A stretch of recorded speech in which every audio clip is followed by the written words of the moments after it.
마취에서 깨어나는 순간은 묘하게 느립니다. 의식이 천천히 돌아오는 동안 저는 제 몸이 어디에 있는지조차 확신할 수 없었습니다. 눈꺼풀이 납처럼 무겁고 입안은 사막처럼 바싹 말라 있었습니다. 희미하게 들려오는 기계음과 소독약 냄새가 여기가 병원이라는 걸 알려주고 있었습니다. 깨어나셨습니까? 김영숙 씨. 낯선 남자 목소리였습니다. 저는 천천히 눈을 떴습니다. 흐릿한 시야에 하얀 천장이 보이고 그 옆으로 누군가의 얼굴이 들어왔습니다. 당연히 담당 의사 선생님이겠거니 생각했습니다. 그런데 이상했습니다. 그 사람은 수술복을 입고 있지 않았습니다. 깔끔한 검은색 정장에 명함 케이스를 손에 들고 있었습니다. 저는 법무법인 정의의 이준호 변호사입니다. 댁의 남편분께서 저를 보내셨습니다. 변호사, 남편이? 저는 정신이 번쩍 들면서도 동시에 더 혼란스러워졌습니다. 방금 전까지 저는 자궁암 3기 수술을 받고 있었습니다.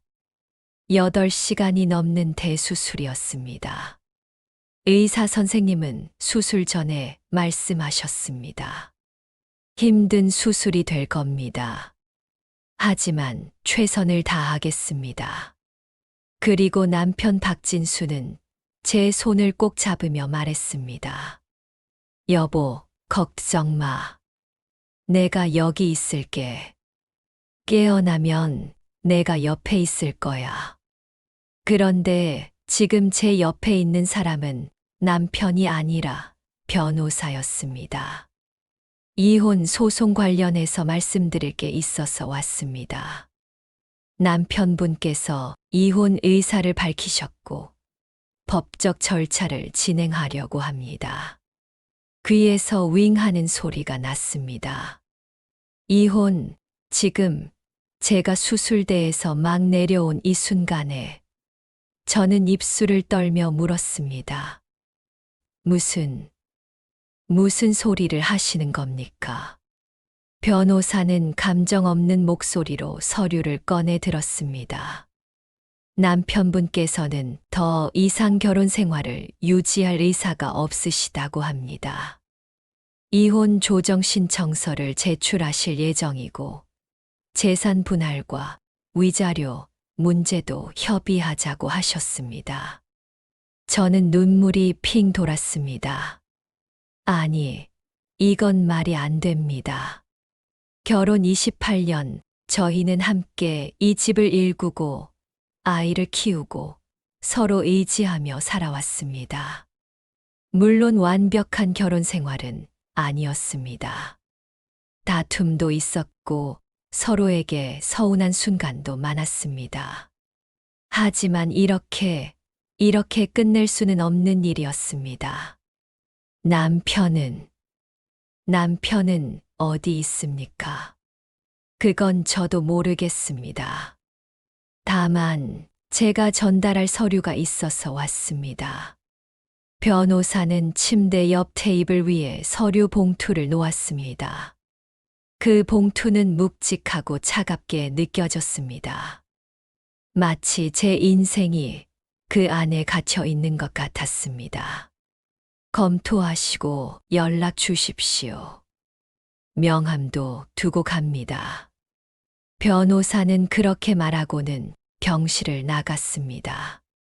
저는 홀로 남았습니다. 수술 후 몸은 천근만근이었고 마취 후유증으로 머리는 어지러웠지만 그것보다 더 아픈 건 마음이었습니다. 저는 천천히 고개를 돌려 침대 옆 서랍을 봤습니다. 그곳에는 남편이 결혼 10주년 때 선물한 작은 반지가 놓여 있었습니다. 저는 그 반지를 언제나 소중히 여겼습니다.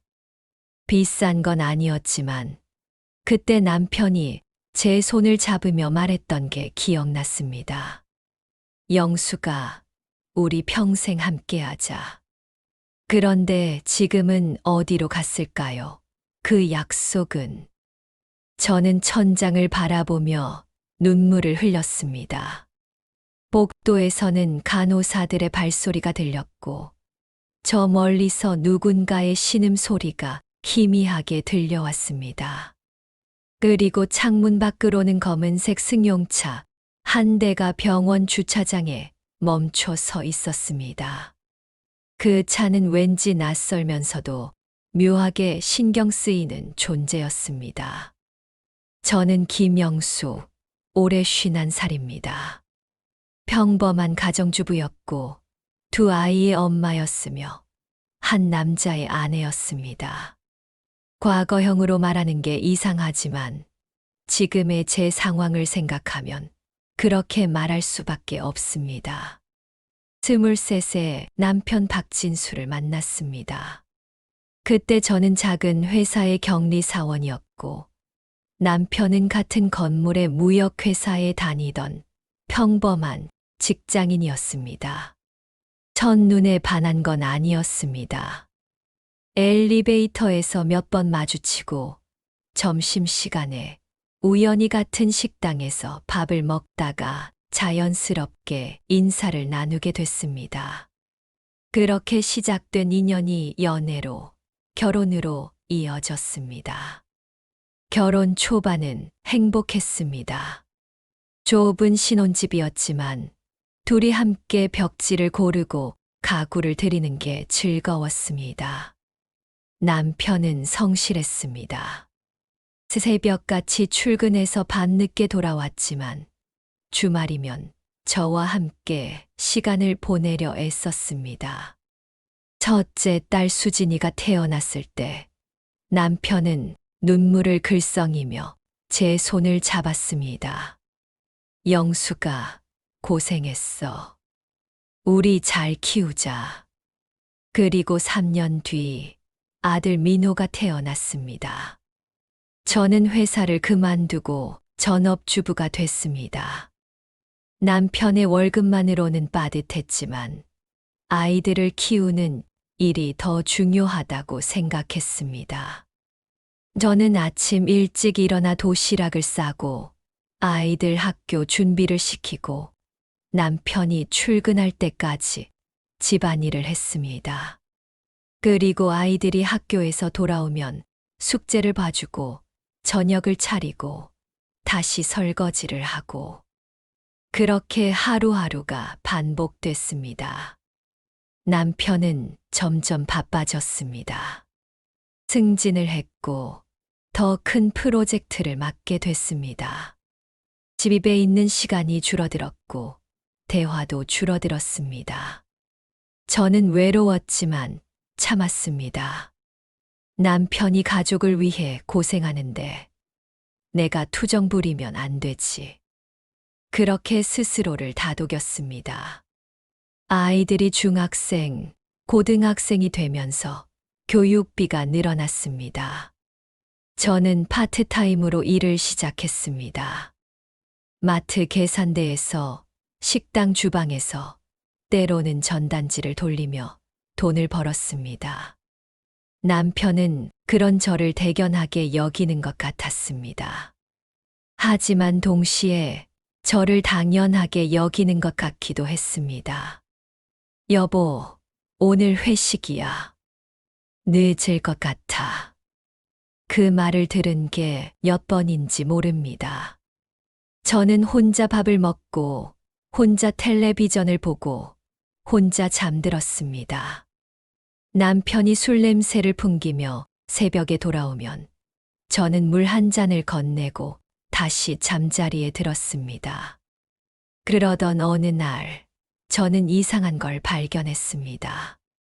남편의 서랍 속에 있던 낡은 수첩이었습니다. 우연히 청소를 하다가 본 건데 그 안에는 숫자들이 빼곡히 적혀 있었습니다. 계좌번호 같기도 하고 날짜와 금액 같기도 했습니다. 저는 그게 무엇인지 물어보려다가 관뒀습니다. 남편에게는 남편만의 영역이 있을 수 있다고 생각했습니다. 그리고 올해 봄, 저는 건강검진에서 암 진단을 받았습니다. 자궁암 3기. 의사는 말했습니다. 빨리 수술을 받으셔야 합니다. 전이 되면 치료가 어렵습니다. 저는 남편에게 말했습니다. 남편은 잠시 침묵하더니 말했습니다. 그래, 수술 받자. 내가 병원비 마련할게. 저는 안심했습니다. 그래도 남편은 저를 걱정하는구나, 라고 생각했습니다.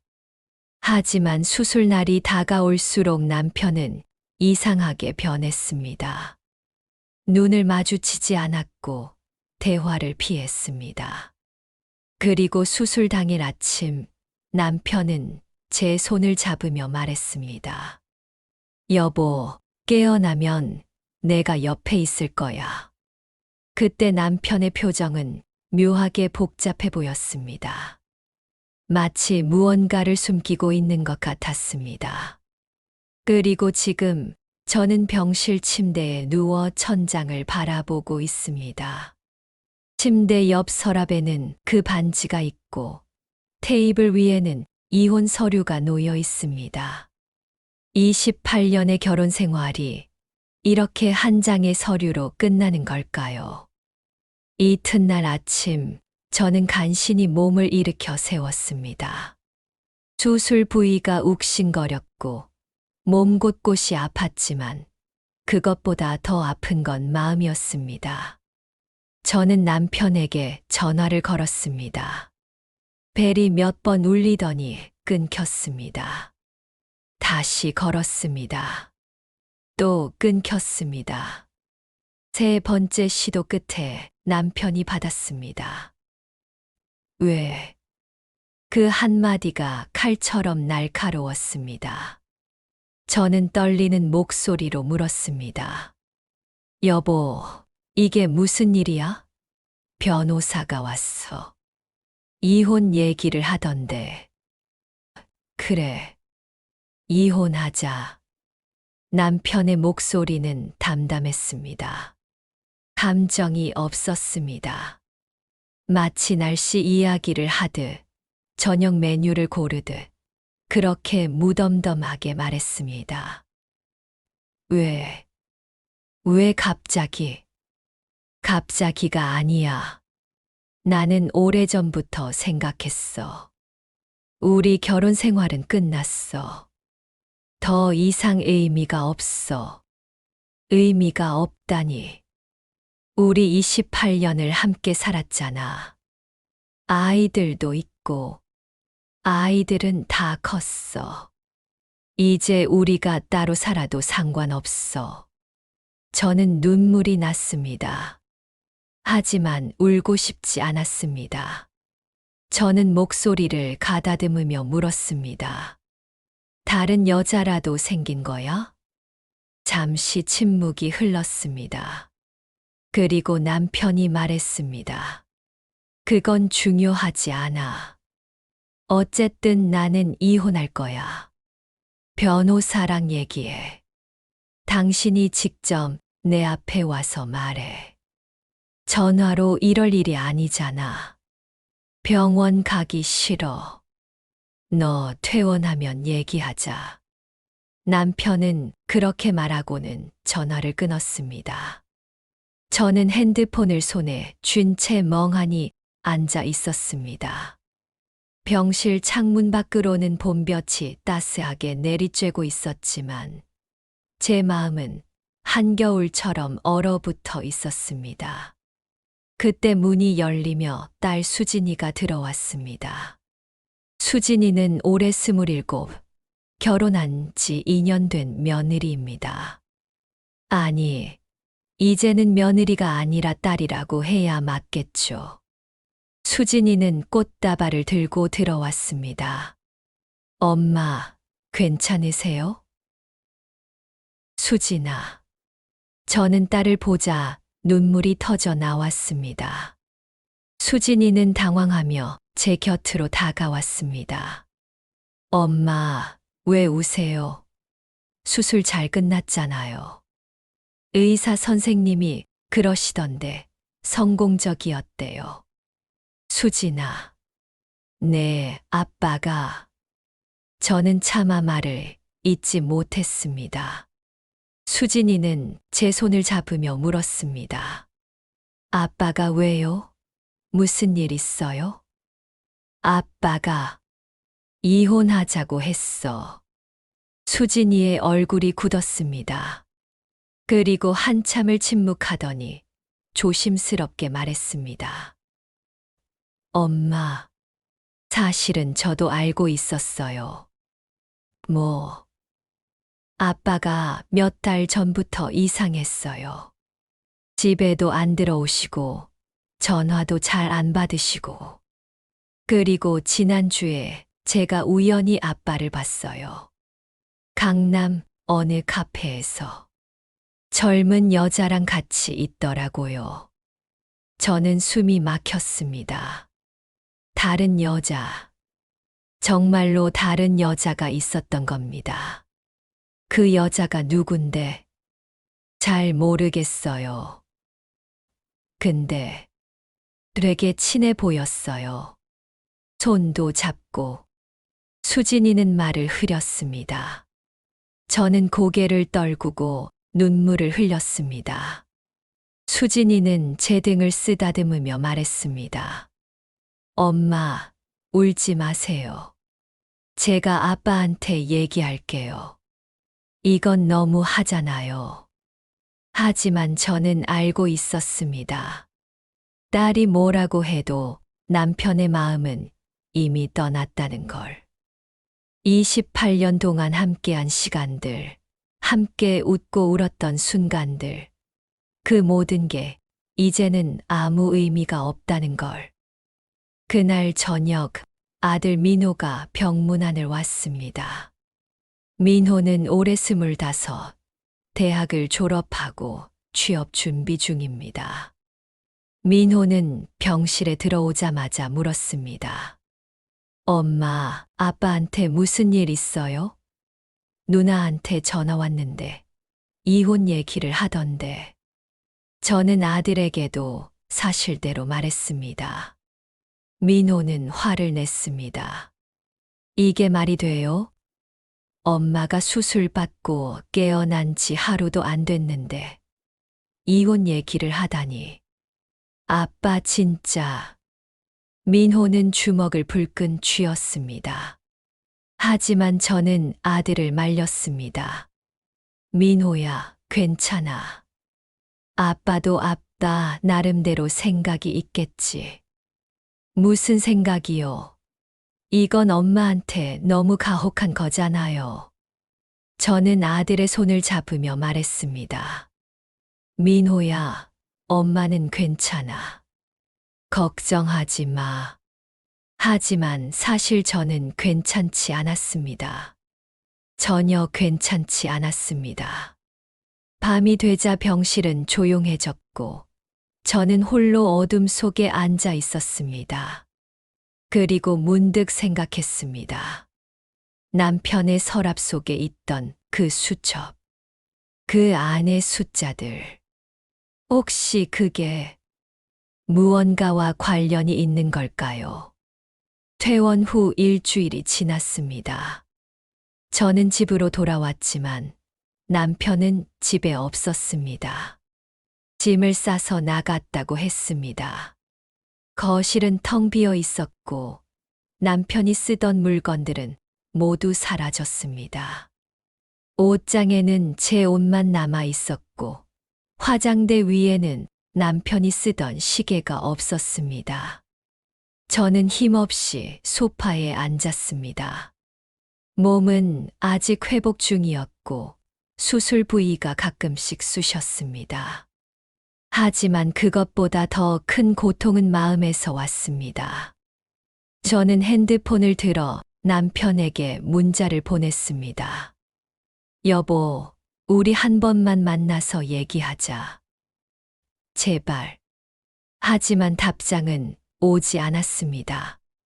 저는 다시 전화를 걸었습니다. 역시 받지 않았습니다.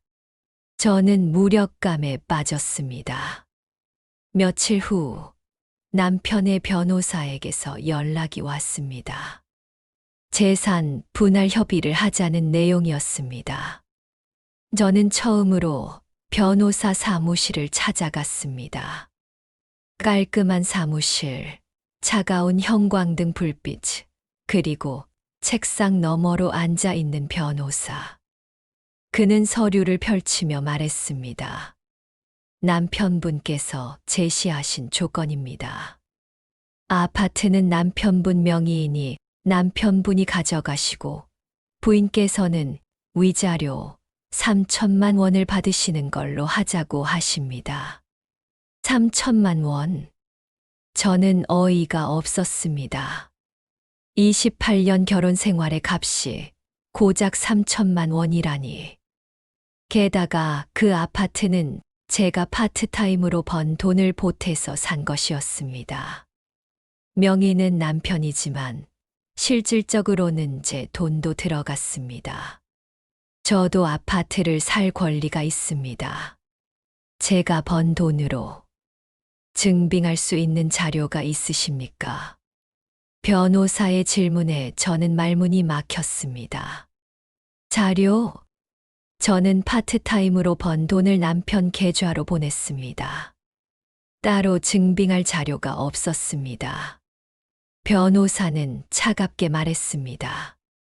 증빙 자료가 없으시면 어렵습니다.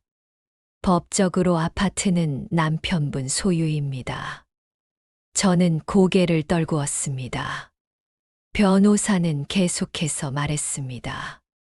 그리고 남편분께서는 부인께서 빨리 이 집을 비워주셨으면 한다고 하십니다. 한 달 안에 나가셔야 합니다. 한 달. 네. 그게 조건입니다.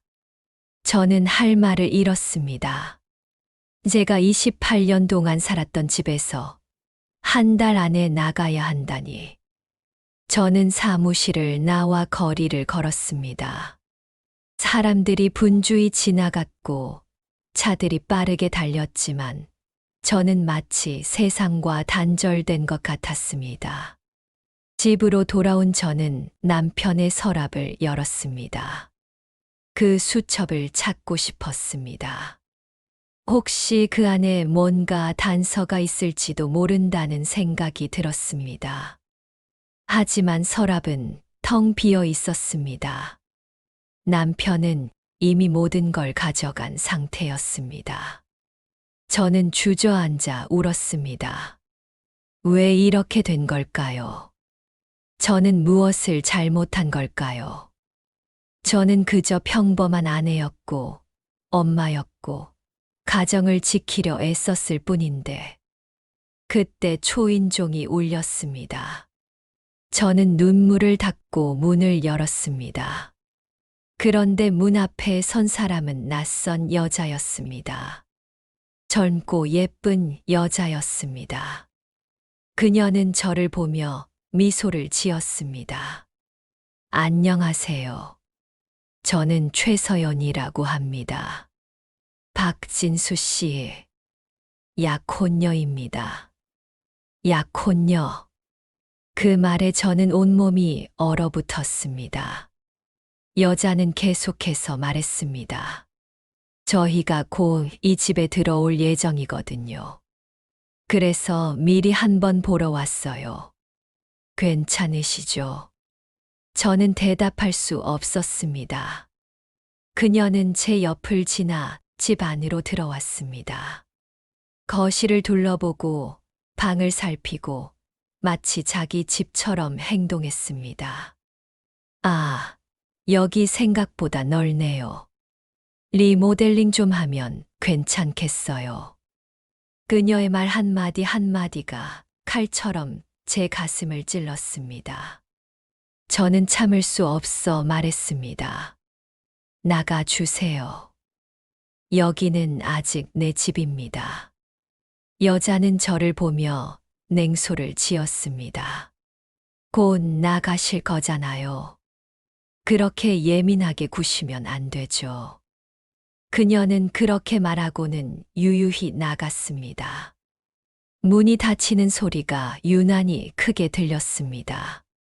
저는 그 자리에 주저앉아 펑펑 울었습니다. 다음 날, 저는 병원에 갔습니다. 수술 후 정기 검진이었습니다. 의사는 제 상태를 살피더니 말했습니다. 회복은 잘 되고 있습니다.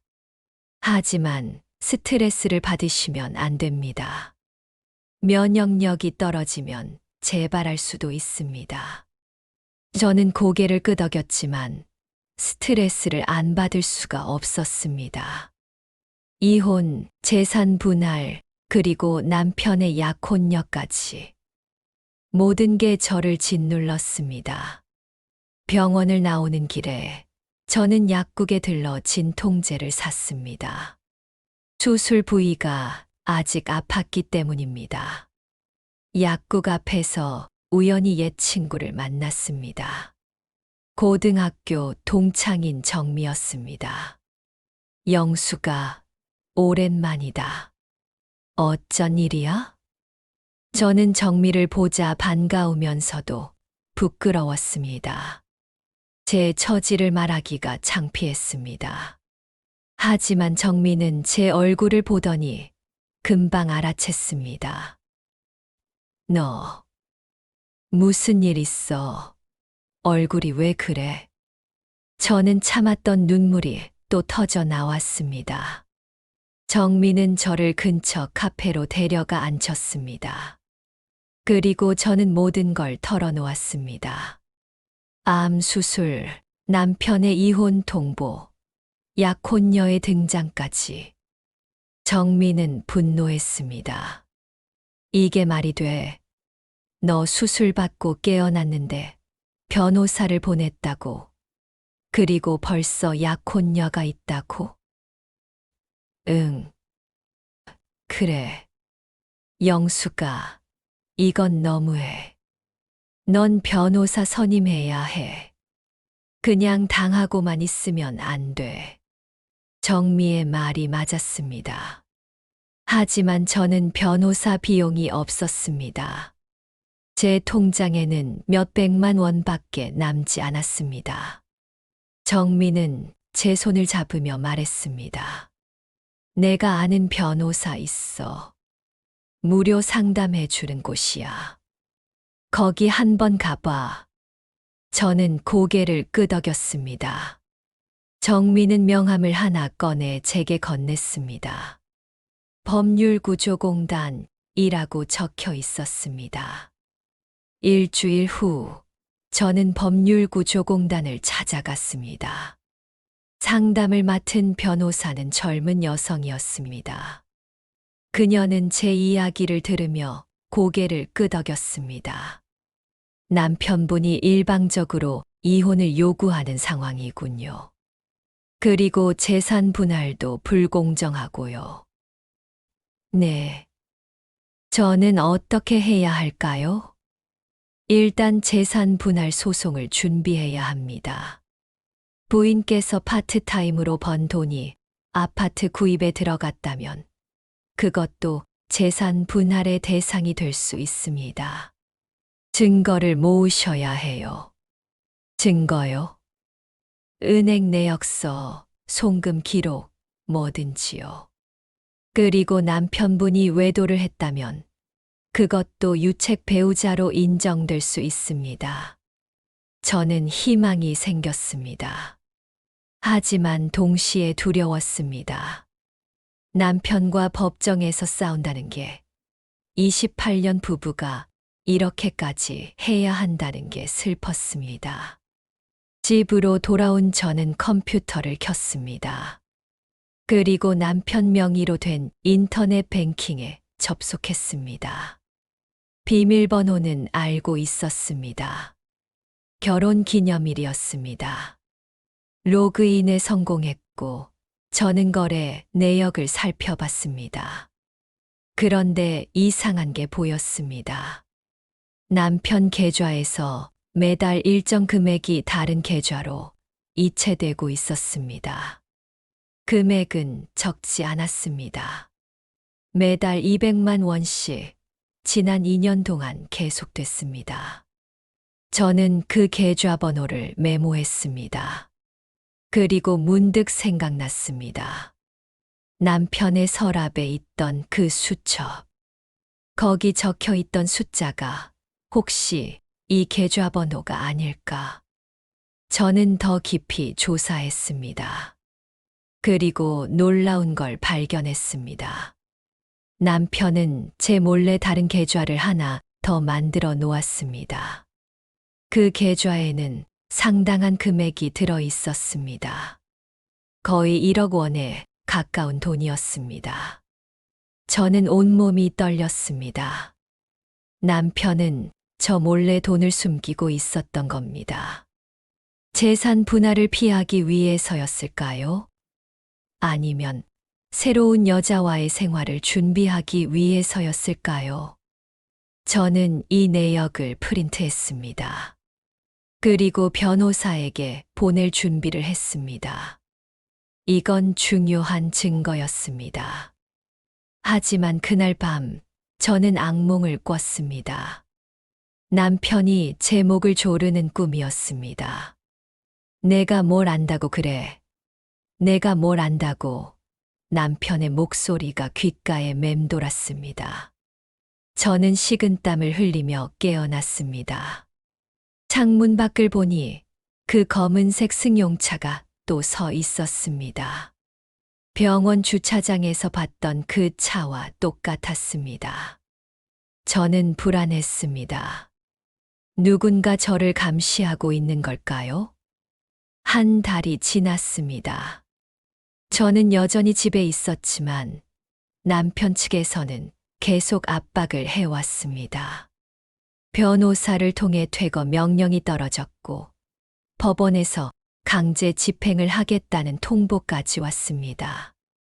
저는 갈 곳이 없었습니다. 친정 부모님은 이미 돌아가셨고 형제자매도 없었습니다. 친구들에게 신세를 질 수도 없는 노릇이었습니다. 저는 매일 밤 잠을 이루지 못했습니다. 게다가 건강도 나빠졌습니다. 수술 부위에서 통증이 심해졌고 가끔 출혈도 있었습니다. 병원에 가야 했지만 병원비가 부담스러웠습니다. 남편이 건강보험을 끊어버린 상태였기 때문입니다. 어느 날 딸 수진이가 찾아왔습니다. 수진이는 제 모습을 보고 놀랐습니다. 엄마, 얼굴이 왜 이렇게 창백해요? 많이 아프세요? 괜찮아. 괜찮아. 하지만 괜찮지 않았습니다. 저는 수진이 앞에서 쓰러졌습니다. 정신을 잃었습니다. 눈을 떴을 때 저는 또 병원에 있었습니다. 응급실이었습니다. 수진이가 제 손을 잡고 울고 있었습니다. 엄마, 엄마. 의사가 다가와 말했습니다. 암이 재발했습니다. 림프절로 전이됐어요. 빨리 항암 치료를 시작해야 합니다. 제발, 전이. 그 말들이 제 머릿속에서 메아리 쳤습니다. 저는 눈물이 났습니다. 이제 정말 끝인 걸까요? 수진이는 제 손을 꼭 잡으며 말했습니다. 엄마, 포기하지 마세요. 제가 병원비 마련할게요. 엄마는 치료만 받으세요. 하지만 항암 치료 비용은 어마어마했습니다. 수천만 원이 필요했습니다. 수진이도 신혼이라 돈이 많지 않았고 민호는 아직 취업도 못한 상태였습니다. 저는 수진이에게 말했습니다. 수진아, 엄마는 괜찮아. 치료 안 받을래. 엄마, 그게 무슨 말씀이세요? 수진아, 엄마 이제 지쳤어. 더 이상 싸우고 싶지 않아. 수진이는 울음을 터뜨렸습니다. 저는 딸의 머리를 쓰다듬으며 말했습니다. 엄마, 평생 열심히 살았어. 그것만으로도 충분해. 그날 밤, 저는 혼자 병원 옥상에 올라갔습니다. 바람이 불었습니다. 차가운 바람이 제 뺨을 스쳤습니다. 저는 난간 앞에 섰습니다. 아래를 내려다봤습니다. 높았습니다. 저 아래로 떨어지면 모든 게 끝날까요? 고통도, 슬픔도, 배신도, 모든 게 끝날까요? 저는 한 발 내디뎠습니다. 그리고 또 한 발. 난간에 손을 올렸습니다. 이제 조금만 더 몸을 숙이면. 거기 계신 분. 뒤에서 목소리가 들렸습니다. 저는 깜짝 놀라 뒤를 돌아봤습니다. 한 남자가 서 있었습니다. 나이 지긋한 정장을 입은 남자였습니다. 위험합니다. 뒤로 물러나세요. 남자는 천천히 제게 다가왔습니다. 저는 고개를 저었습니다. 저는 이제 살 이유가 없어요. 그렇지 않습니다. 부인은 아직 해야 할 일이 남아 있습니다.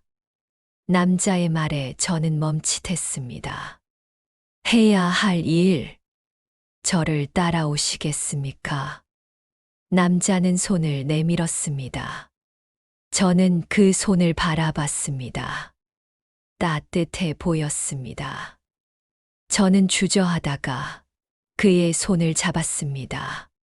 남자는 저를 옥상 벤치로 데려가 앉혔습니다. 그리고 명함을 하나 건넸습니다. 저는 강민우라고 합니다. 변호사입니다. 또 변호사였습니다. 저는 씁쓸하게 웃었습니다. 변호사요. 저는 이제 변호사도 필요 없어요. 아닙니다. 부인께는 저 같은 변호사가 필요합니다. 강민우 변호사는 서류 가방에서 파일 하나를 꺼냈습니다. 저는 지난 몇 주 동안 부인의 케이스를 조사했습니다. 부인의 남편 박진수 씨가 숨기고 있는 재산이 있습니다.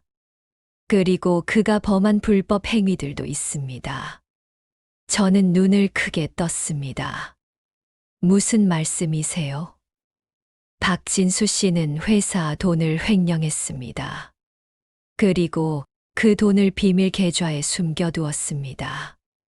부인께서 발견하신 그 1억 원은 빙산의 일각입니다.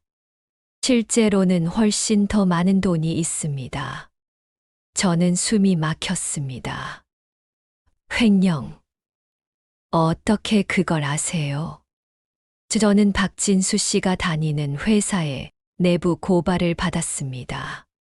그리고 조사를 하던 중 부인의 케이스를 알게 됐습니다.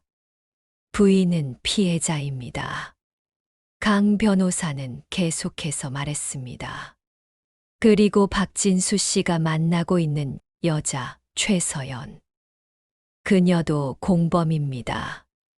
둘이 짜고 부인을 내쫓고 재산을 가로채려는 겁니다. 저는 온몸이 떨렸습니다. 그럼 남편은 처음부터 저를 속인 건가요? 사랑도, 결혼 생활도 모든 게 거짓이었던 건가요? 제가 부인을 도와드리겠습니다. 부인께서는 이 싸움을 포기하시면 안 됩니다. 강 변호사의 말에 저는 고개를 들었습니다. 그의 눈빛은 진지했습니다.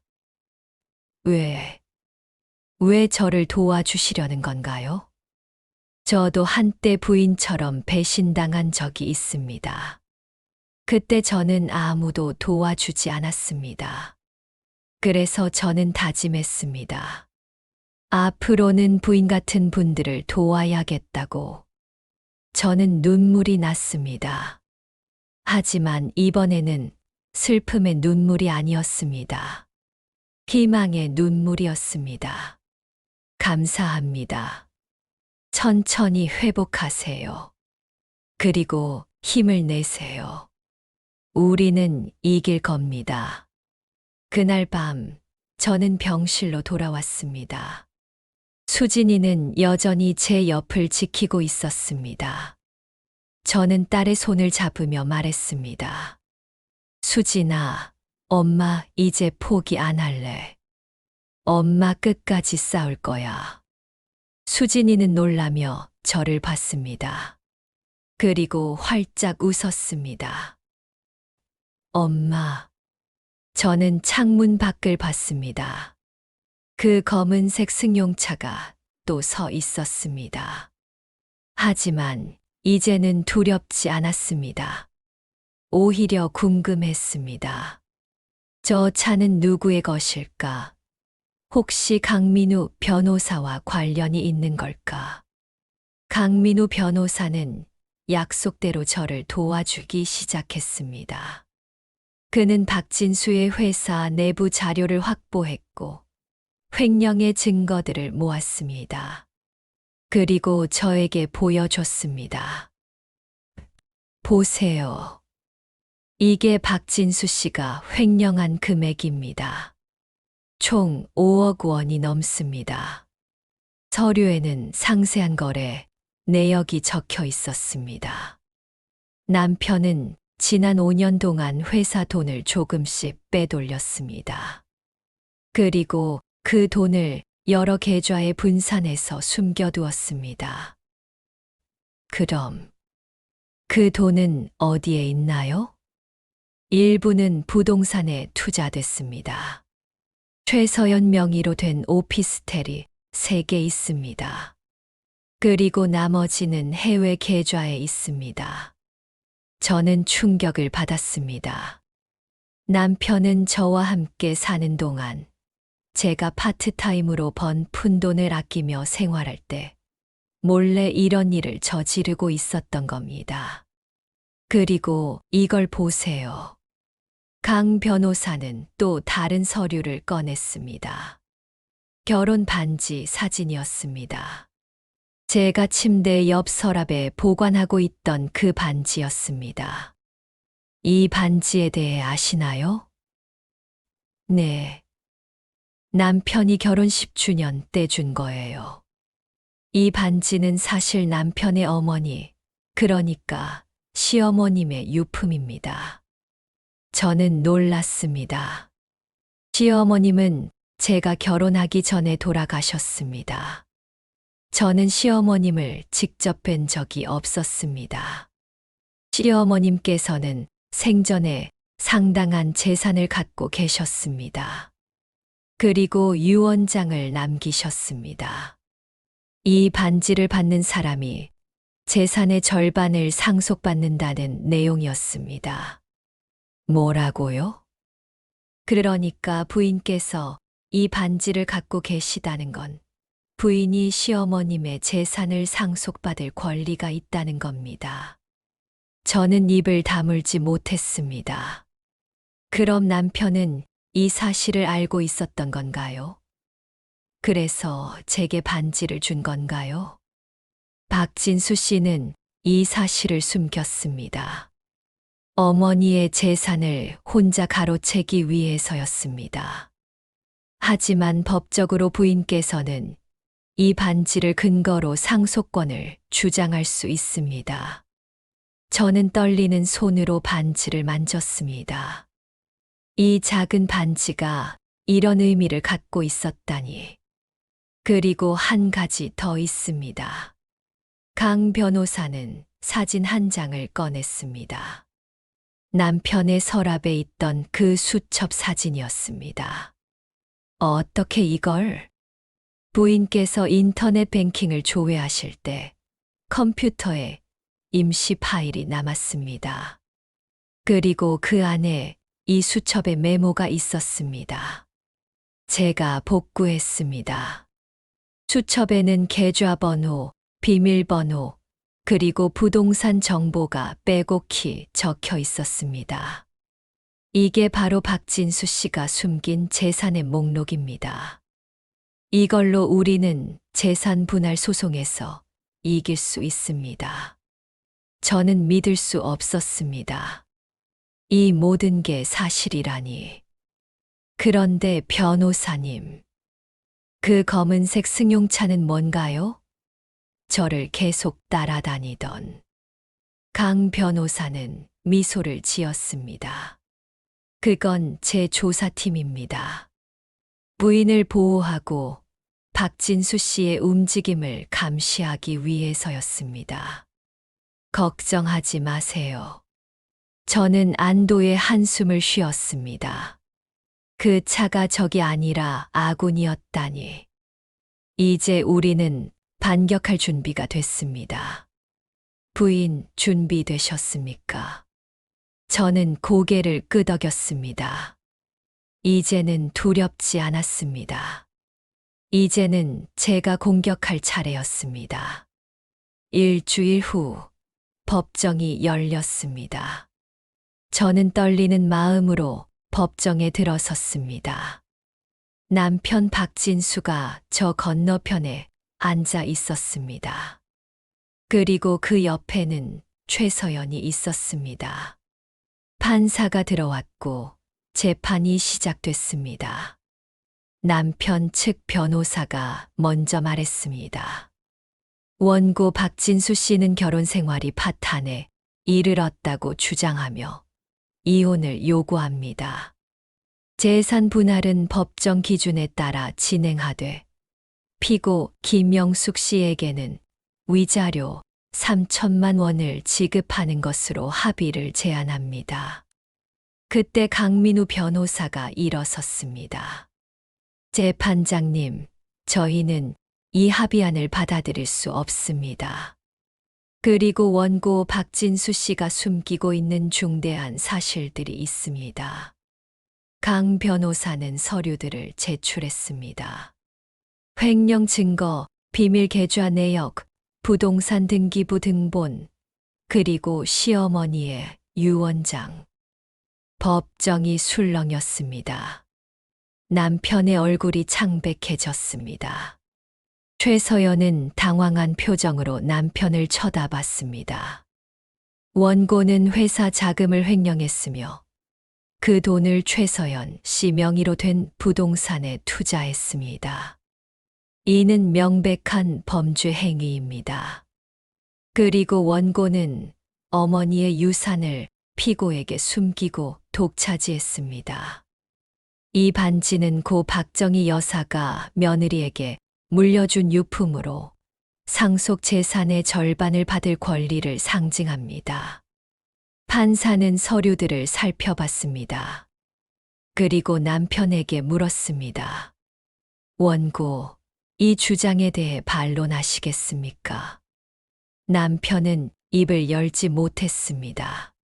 그의 변호사도 당황한 표정이었습니다. 원고 측, 답변하세요. 저는 남편은 말을 더듬었습니다. 그리고 결국 고개를 떨구었습니다.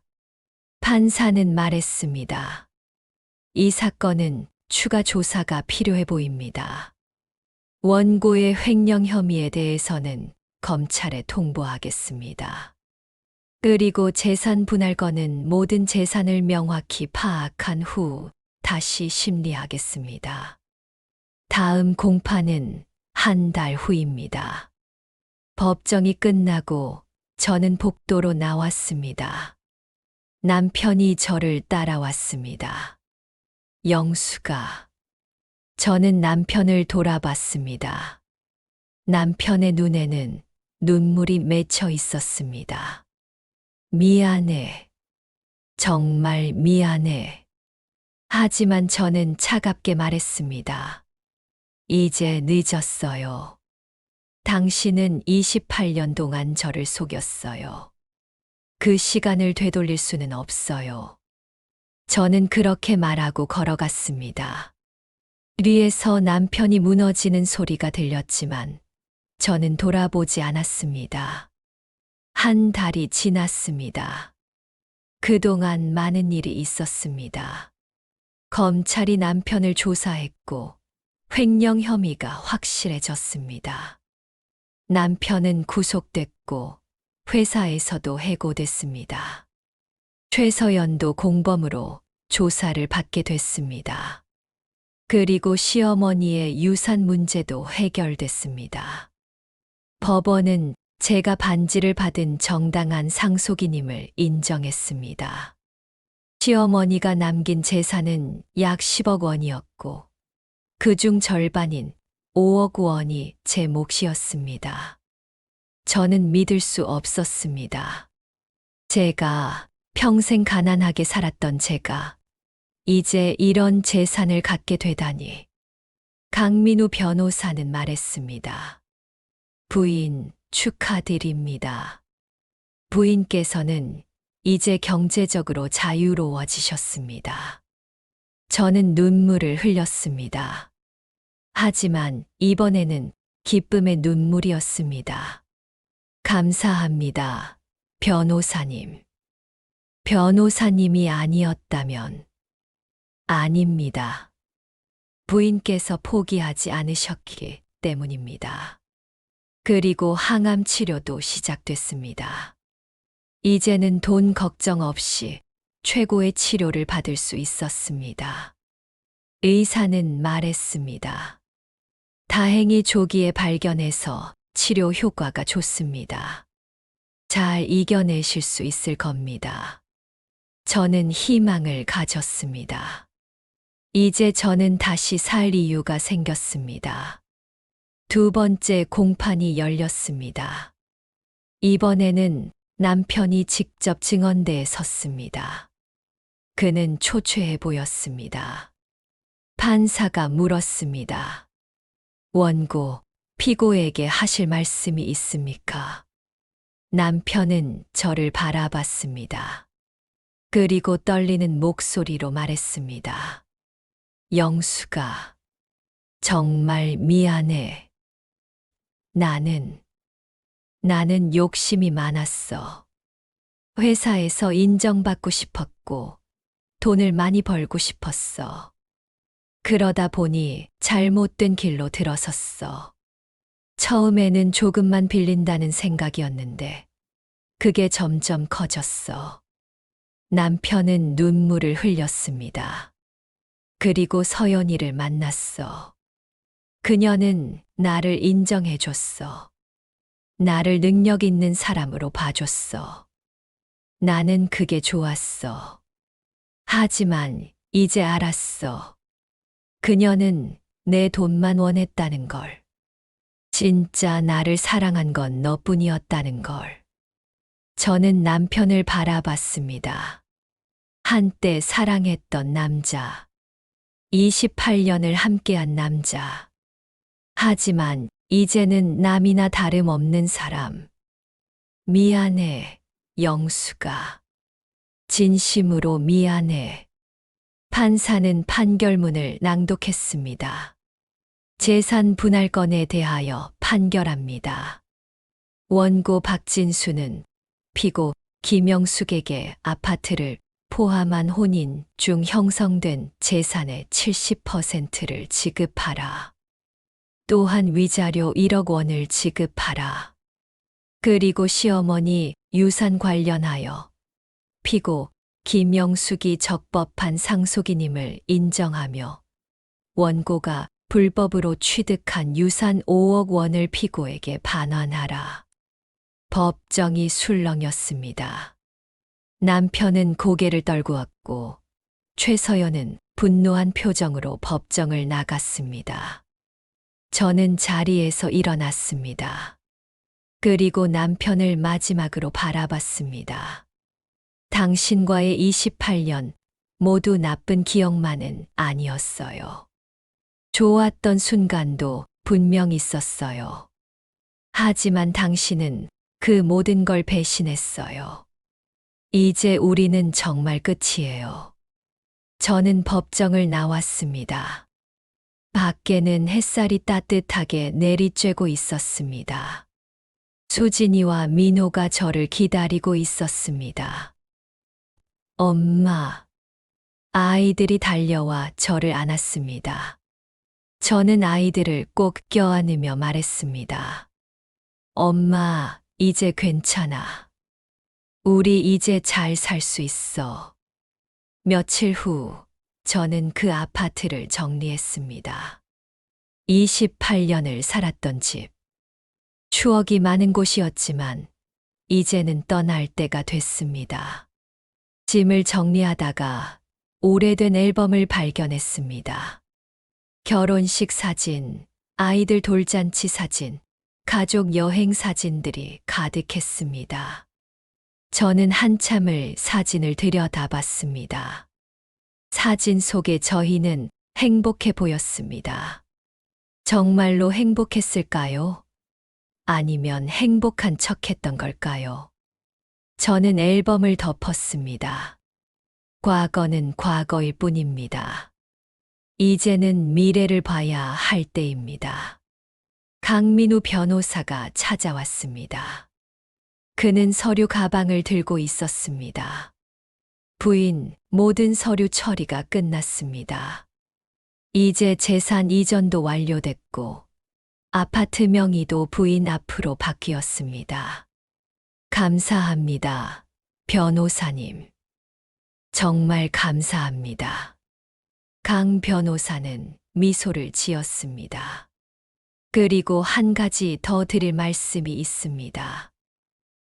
네. 사실 저는 박진수 씨의 회사에서 일하던 사람입니다. 아니, 정확히는 회사 감사팀에서 일했었죠. 박진수 씨의 횡령을 처음 발견한 사람이 바로 저였습니다. 저는 놀랐습니다. 그리고 조사를 하던 중 부인의 이야기를 알게 됐습니다. 수술받고 깨어난 날 변호사를 보냈다는 이야기, 남편이 다른 여자와 바람을 피운다는 이야기. 저는 그게 너무 화가 났습니다. 그래서 부인을 돕기로 결심했습니다. 그래서 저를 감시하던 검은색 차도, 네, 제 차였습니다. 부인을 보호하고 싶었습니다. 혹시 박진수 씨가 부인에게 해를 끼칠까봐 걱정했습니다. 저는 강 변호사의 손을 잡았습니다. 고맙습니다. 정말 고맙습니다. 아닙니다. 당연한 일을 했을 뿐입니다. 강 변호사는 명함을 하나 더 건넸습니다. 혹시 앞으로 법률 문제가 생기시면 언제든 연락하세요. 제가 도와드리겠습니다. 저는 명함을 받아들었습니다. 그리고 문득 물었습니다. 변호사님, 변호사님도 배신당한 적이 있다고 하셨잖아요. 그 이야기를 들어도 될까요? 강 변호사는 잠시 침묵했습니다. 그리고 천천히 말했습니다. 제 아내였습니다. 10년 전 일입니다. 저는 당시 대형 로펌에서 일하고 있었습니다. 바쁘게 살았죠. 그러다 보니 아내를 소홀히 했습니다.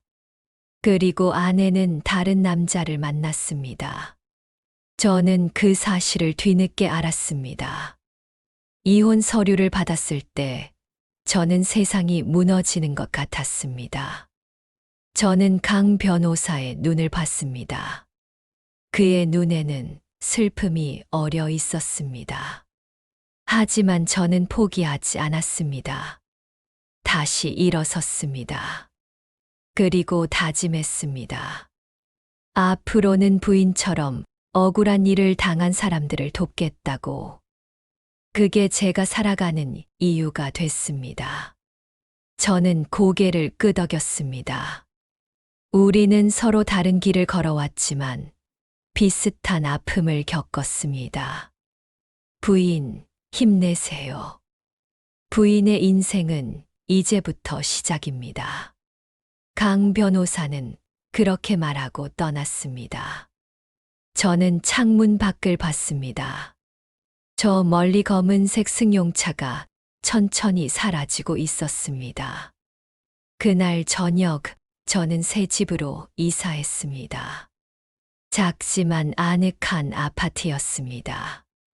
수진이와 민호가 도와줘서 짐을 풀었습니다. 엄마, 여기 진짜 좋다. 햇살도 잘 들어오고. 수진이가 말했습니다. 저는 미소를 지었습니다. 그래, 여기서 새로 시작하는 거야. 밤이 되고 아이들이 돌아간 후 저는 혼자 베란다에 섰습니다. 밤하늘에는 별이 총총했습니다.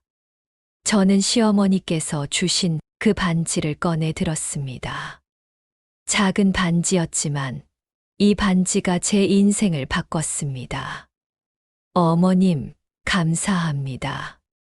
어머님 덕분에 저는 새로운 삶을 시작할 수 있게 됐습니다.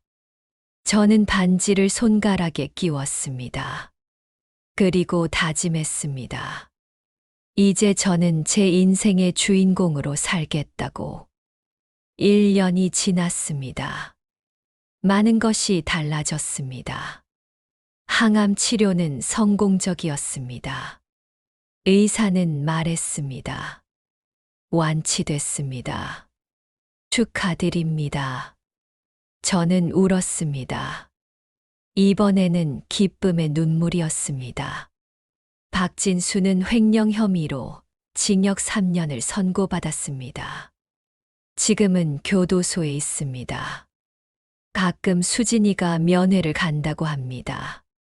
그래도 아빠니까요. 저는 말리지 않았습니다. 최서연은 공범으로 집행유예를 받았습니다. 그녀가 소유했던 오피스텔들은 모두 법원에 압류됐고 경매로 넘어갔습니다. 그녀는 모든 것을 잃었습니다. 저는 새로운 일을 시작했습니다. 법률구조공단에서 자원봉사를 하고 있습니다. 저처럼 억울한 일을 당한 사람들을 돕는 일입니다. 제 경험이 누군가에게는 도움이 될 수 있다는 걸 알았습니다. 안녕하세요. 저는 김영숙이라고 합니다. 무엇을 도와드릴까요?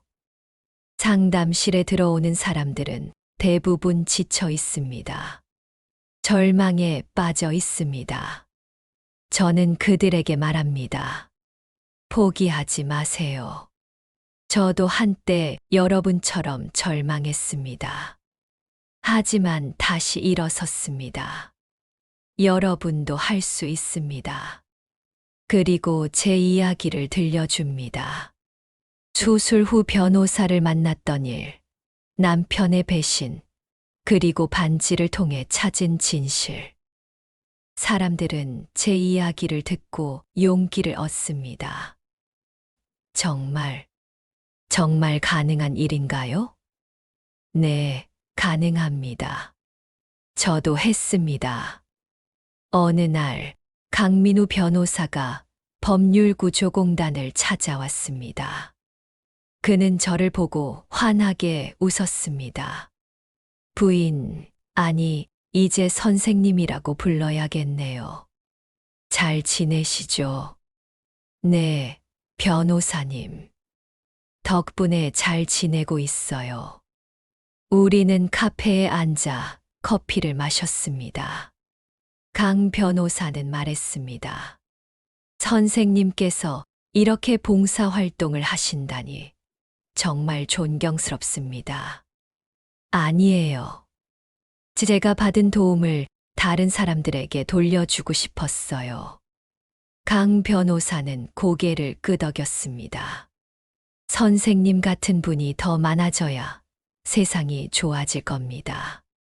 우리는 한참을 이야기했습니다.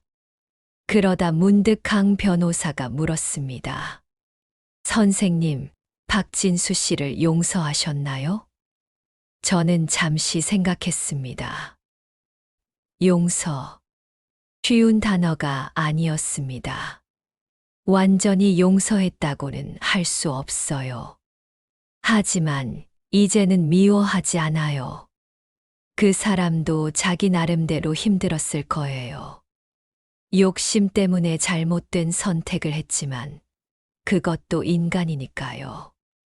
강 변호사는 미소를 지었습니다. 선생님은 정말 대단하십니다. 아니에요. 저도 아직 배우고 있어요.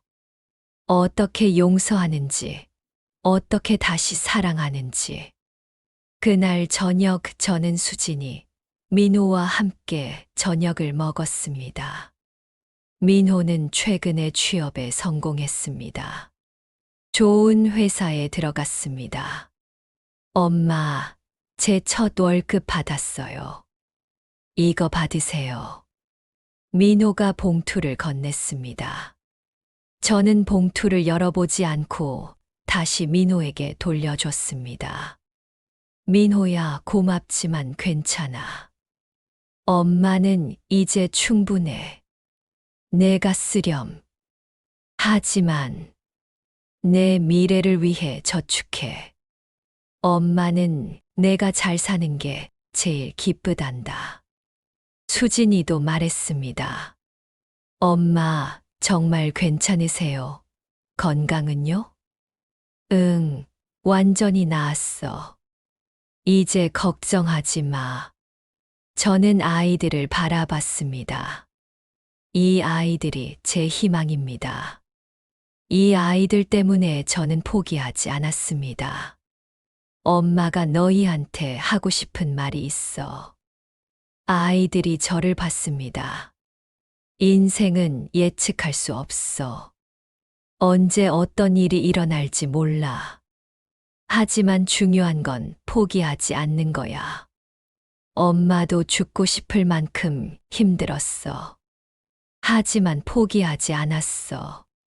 그래서 지금 여기 있는 거야. 수진이가 제 손을 잡았습니다. 엄마, 사랑해요. 엄마도 사랑해. 며칠 후, 저는 병원 옥상을 다시 찾아갔습니다. 1년 전, 제가 죽으려고 섰던 그곳. 난간 앞에 섰습니다. 하지만 이번에는 달랐습니다. 저는 아래를 내려다보는 게 아니라 하늘을 올려다봤습니다. 파란 하늘, 흰 구름, 따뜻한 햇살. 세상은 여전히 아름다웠습니다. 저는 살아 있습니다. 그리고 행복합니다. 저는 혼잣말로 중얼거렸습니다. 그리고 미소를 지었습니다. 저는 옥상을 내려와 병원 로비를 지나갔습니다. 그곳에는 수술을 앞둔 환자들, 가족들이 불안한 표정으로 앉아 있었습니다. 저는 그들을 보며 생각했습니다. 저들도 모두 각자의 싸움을 하고 있구나. 집으로 돌아온 저는 일기를 꺼냈습니다. 저는 요즘 매일 일기를 씁니다. 제 생각과 감정을 기록합니다.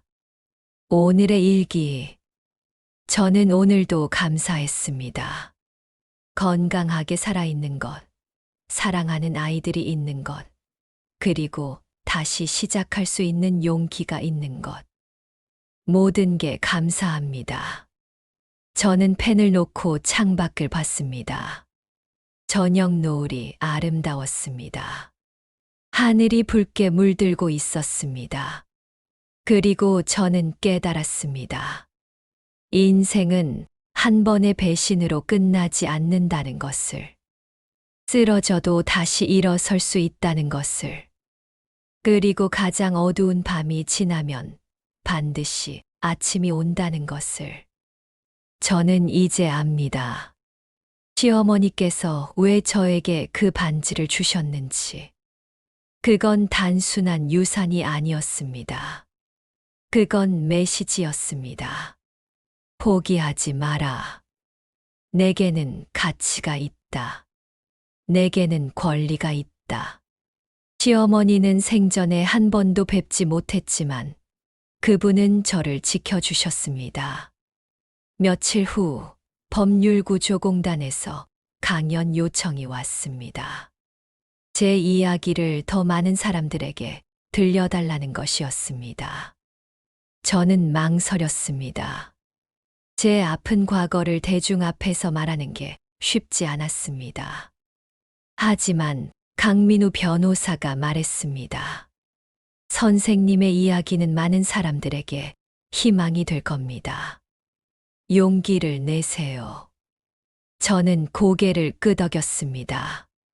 강연 당일 강당에는 100여 명의 사람들이 모였습니다. 대부분 중년 여성들이었습니다. 저와 비슷한 처지의 사람들이었습니다. 저는 단상에 올라 마이크를 잡았습니다. 떨렸습니다. 하지만 깊게 숨을 들이쉬고 말하기 시작했습니다. 안녕하세요. 저는 김영숙입니다. 오늘 제 이야기를 들려드리려고 합니다. 쉽지 않은 이야기지만 여러분께 조금이나마 도움이 되길 바랍니다. 저는 제 이야기를 했습니다. 수술 후 변호사를 만난 일, 남편의 배신, 절망의 순간들, 그리고 반지를 통해 찾은 진실과 역전의 과정. 사람들은 숨을 죽이고 들었습니다. 어떤 분들은 눈물을 흘렸습니다. 저는 포기하려고 했습니다. 병원 옥상 난간에 섰습니다.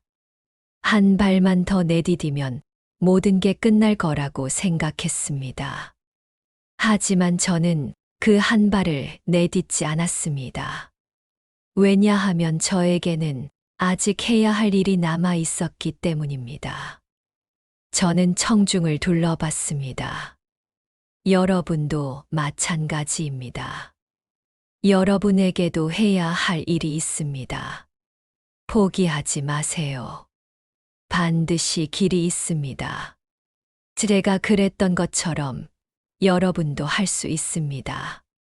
강연이 끝나고 많은 분들이 저에게 다가왔습니다. 선생님, 용기를 얻었어요. 저도 포기하지 않을게요. 선생님 이야기 들으니까 힘이 나요. 감사합니다. 저는 그들의 손을 잡으며 말했습니다. 힘내세요. 우리 함께 이겨냅시다. 그날 밤 집으로 돌아온 저는 피곤했지만 뿌듯했습니다. 제 이야기가 누군가에게 도움이 됐다는 게 감사했습니다. 그리고 저는 깨달았습니다. 이것이 제가 살아야 하는 이유라는 것을, 제 고통이 누군가의 희망이 될 수 있다는 것을. 계절이 바뀌고 다시 봄이 왔습니다. 저는 베란다에서 화분을 가꾸고 있었습니다. 작은 꽃들이 피어나고 있었습니다. 초인종이 울렸습니다. 문을 열었더니 택배 기사가 서 있었습니다. 김영숙님 맞으시죠? 소포 왔습니다. 소포를 받아 열어봤습니다. 안에는 편지 한 통이 들어 있었습니다. 발신인은 박진수였습니다. 저는 잠시 망설이다가 편지를 펼쳤습니다. 영숙에게. 이 편지를 쓰기까지 오랜 시간이 걸렸습니다. 무슨 말을 해야 할지, 어떻게 시작해야 할지 몰랐습니다. 하지만 이제는 말해야 할 것 같습니다.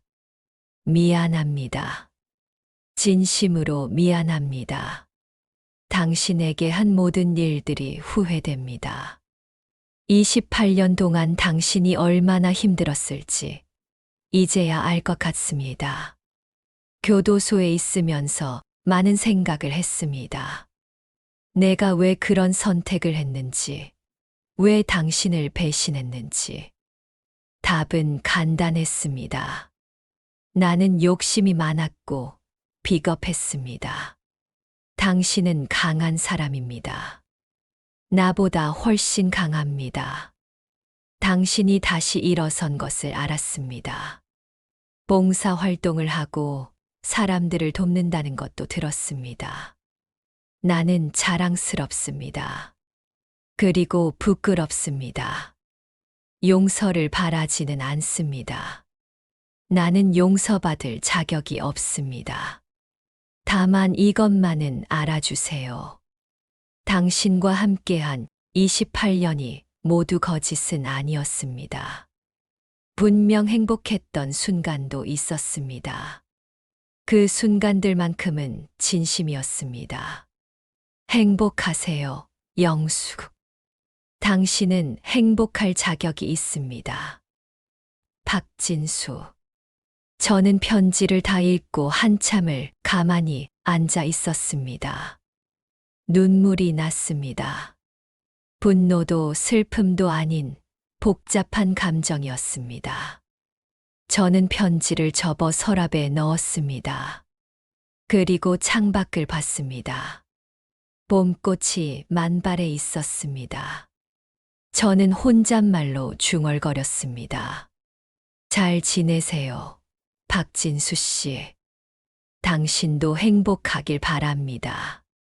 그리고 저는 다시 일상으로 돌아갔습니다. 화분에 물을 주고 커피를 내리고 오늘 상담할 사람들의 서류를 준비했습니다. 인생은 계속됩니다. 어제의 아픔은 오늘의 교훈이 되고 오늘의 용기는 내일의 희망이 됩니다. 저는 이제 압니다. 끝이라고 생각했던 순간이 사실은 새로운 시작이었다는 것을. 가장 어두웠던 그 밤이 가장 밝은 아침을 준비하고 있었다는 것을. 그리고 저는 오늘도 살아갑니다. 당당하게, 감사하게, 그리고 희망을 가지고. 수술대에서 깨어나 변호사를 만난 그날, 저는 모든 것을 잃었다고 생각했습니다. 하지만 사실 저는 그날 진짜 제 자신을 찾았습니다. 저는 더 이상 누군가의 아내도 며느리도 아닙니다. 저는 김영숙입니다. 51살에 암을 이겨낸, 배신을 극복한, 그리고 다시 일어선 김영숙입니다. 그리고 제 이야기는 여기서 끝나지 않습니다. 이제부터가 진짜 시작입니다. 여러분의 이야기도 끝나지 않았습니다. 아무리 힘들어도, 아무리 절망스러워도 포기하지 마세요. 반드시 길이 있습니다. 제가 그랬던 것처럼 여러분도 할 수 있습니다. 이 이야기가 여러분께 조금이나마 힘이 되었기를 바랍니다. 구독과 좋아요, 그리고 여러분의 응원 댓글은 저에게 큰 힘이 됩니다. 여러분도 각자의 자리에서 힘내시길 바랍니다. 우리 모두 행복할 자격이 있습니다.